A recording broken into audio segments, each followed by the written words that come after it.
This is the first time I'm doing this, so if you guys like it, tell me to do more, and if not, then I won't. Alright, let's go. I was a single father at the time.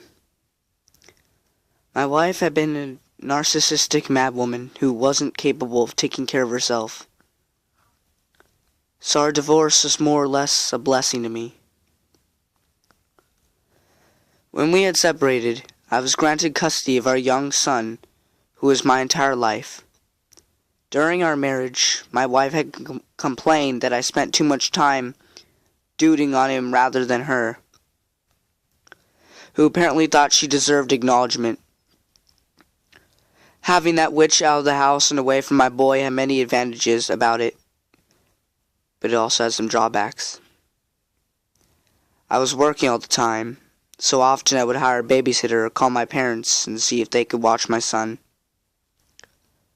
I usually tried to get my parents to do it, but every now and again I'd had to settle with Marcy, the only babysitter who was ever available on short notice.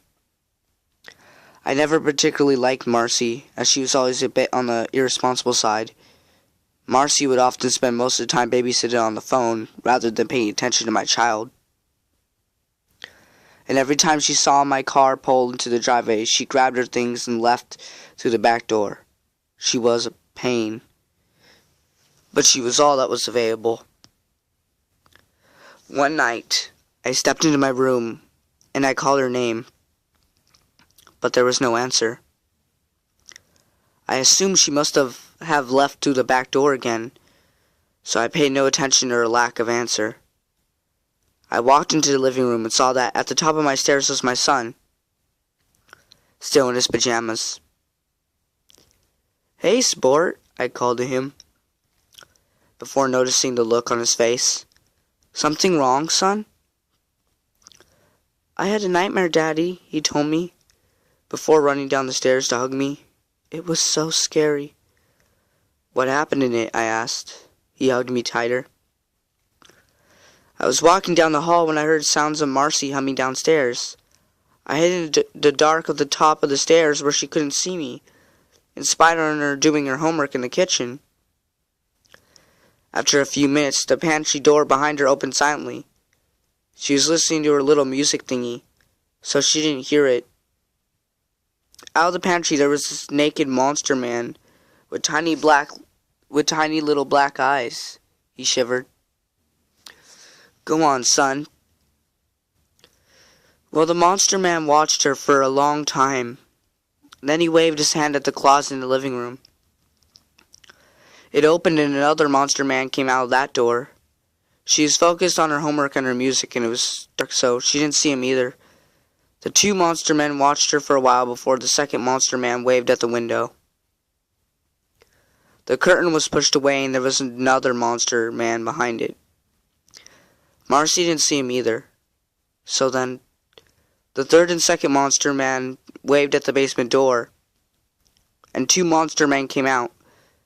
I was so scared, Daddy, but I tried to be quiet, and none of them saw me. They all watched Marcy for a few minutes before the one right behind her started growling. She didn't hear it.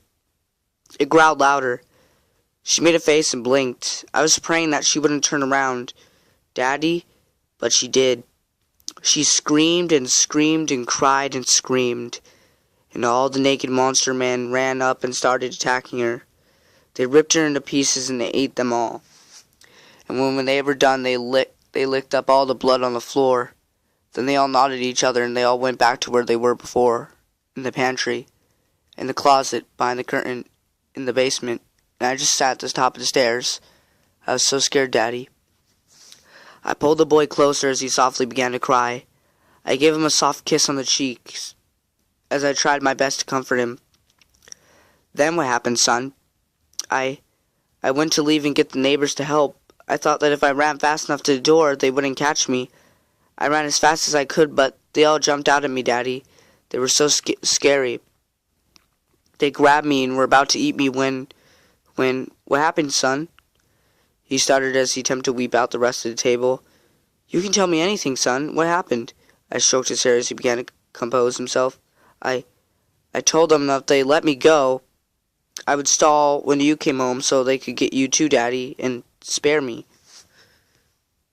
All was silent for a moment, and in that moment I could hear a series of doors opening all around the house. My son buried his face in my chest. I'm sorry, Daddy. Ah! Okay, that's it. That was a creepypasta called I'm Sorry, Daddy. I hope you all enjoyed. I know a lot of actual creepypasta readers. You know, they have awesome voices. They actually sound creepy, and they have a picture in the background. I don't, because I'm not that amazing.